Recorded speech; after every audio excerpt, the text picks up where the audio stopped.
Welcome to another edition of Mind, Body, and Spirit. I'm your host, registered dietitian Karen Kowalix. On today's program, the boomerang is making a comeback as part of a professional sport. A local athlete with the United States Boomerang team is here to fill us in. And 10,000 Villages is a Cleveland Heights retail shop with a unique business model. Every product has been created by artists living in poverty-stricken countries. Whether it's a purse, jewelry, or a home decor item, dollars spent locally can mean food, clothing, and shelter for those in need. Two members of this nonprofit organization are here to share how this business is changing lives. And green, purple, pink, or white, did you know asparagus comes in a wide variety of colors? Chef John Selick from the Ahuja Medical Center is here with some ideas on how to cook up this delicious vegetable. All that plus my health tips segment coming up next on Mind, Body, and Spirit. It's a healthy start to a new day. It's a healthy start to a new day.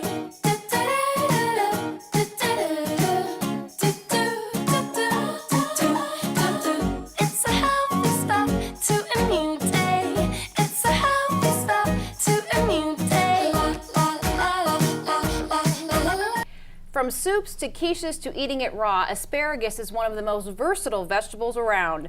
Chef John Selick from the Ahuja Medical Center joins us with some creative ideas on how to cook up this delicious vegetable.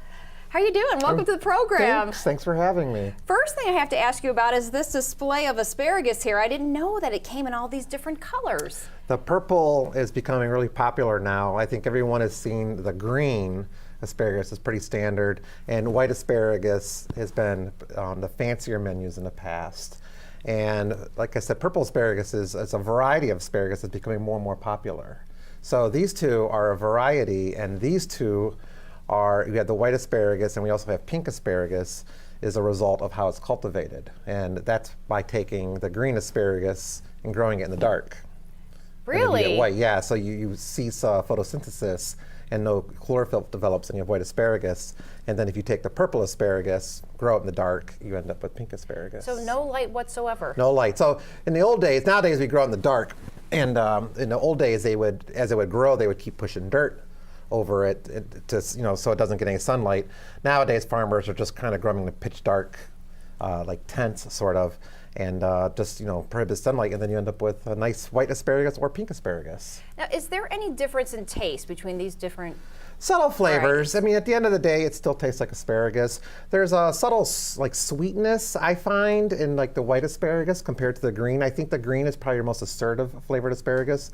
And then if you have white asparagus, it's not so grassy and kind of a little bit sweeter, maybe not as bitter as the green asparagus. And even the purple asparagus I find to be really tender.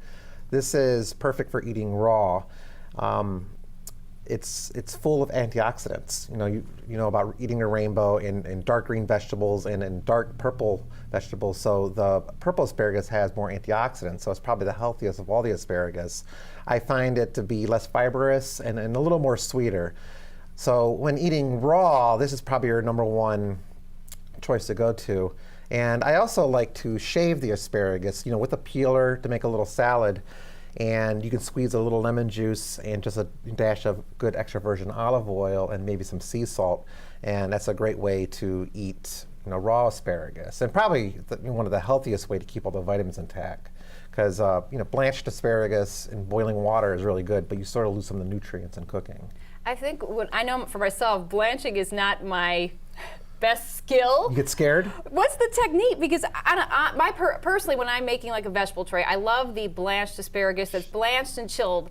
Yeah. It just seems to taste a little better than the raw. What is the trick to getting it that perfect crispness? Just 30 seconds in water. Get water boiling, some salt. A good amount of salt helps the water boil even harder. And into the water in literally 30 seconds, and then in the ice water. And what you're doing is just sort of cooking off a little bit of that bitterness of the raw vegetable, which isn't my favorite either. I would prefer to grill or roast asparagus. There are people that, the raw diet is a big movement that people enjoy. It is a healthier diet. Like I said, a lot of times nutrients get lost in cooking methods, but it also generally makes the food taste better. So that's why we like to cook things. So if you're going to blanch it, boiling water, a good amount of salt in there, almost like you're cooking pasta. It should taste like the ocean, and really just like 20 to 30 seconds, just to kind of remove some of the bitterness in ice water, and it'd be nice bright green and real crispy still.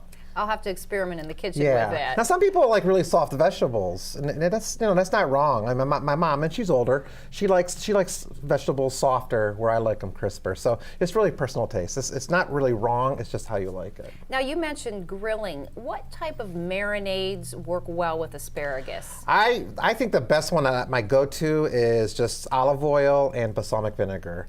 And honestly, I'll grill these sometimes. If I have a hot grill, dry, I'll put them on a grill dry, let them get a nice char, and then take them off, and while they're still hot, I'll hit it with a little bit of olive oil and balsamic vinegar, and the hot asparagus sort of absorbs it.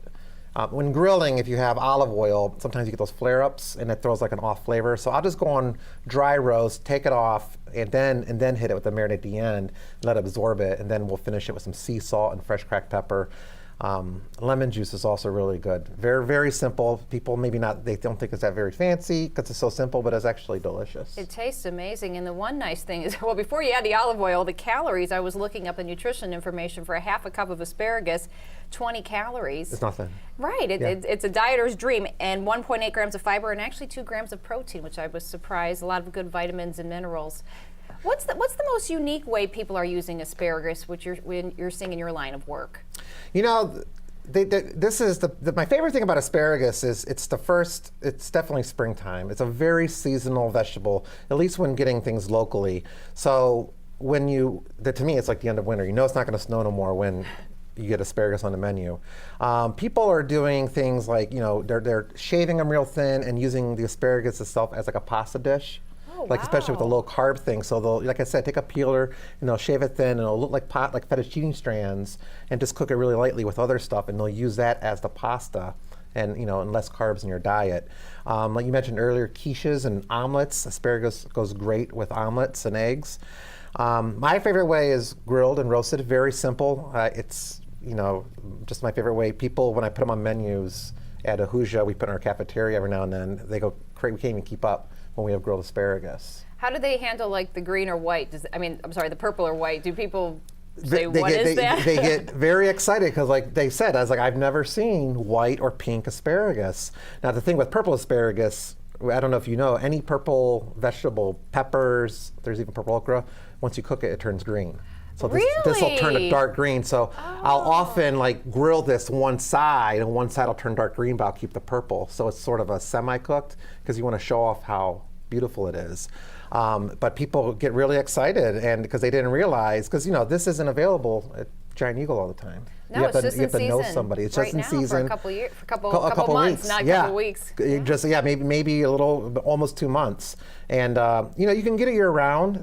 They import it from Peru.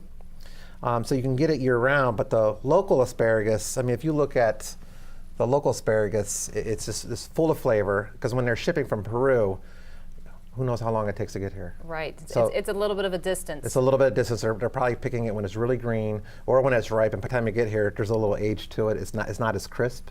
Well, John, these have been some amazing tips. If our viewers would like to contact you for some more cooking tips, or stop by Ahuja and have some of your food in the cafe there, how can they reach you? What's the best way? I'm at Ahuja Medical Center 5 days a week, sometimes 6, and I'm also on Twitter and Instagram. My name, one word. You can follow me on there and then direct message me, and I'll be happy to share any tips that I have. Well, thank you so much. Thank you for having me. We'll be right back with more Mind, Body, and Spirit. Our next guest is a top athlete in an ancient sport. Logan Broadbent is one of 12 Americans who make up the United States boomerang team. He is also a motivational speaker, encouraging others to turn their hobbies into a career, as he has done. Welcome to the program, Logan. Thank you, Karen. Happy to be here.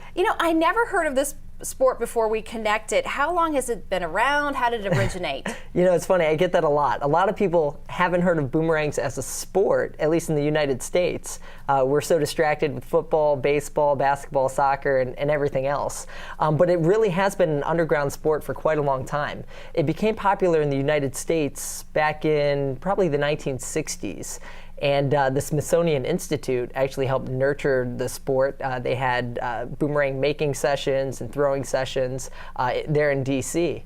And then in 1980, the United States Boomerang Association formed. And we actually held the first World Championship in 1981, which was between Australia and the United States. So ever since, we've had World Championships about every 2 years. We compete all around the country throughout the year, and it's really a blast. It's something you got to see to believe. How did you get involved with this?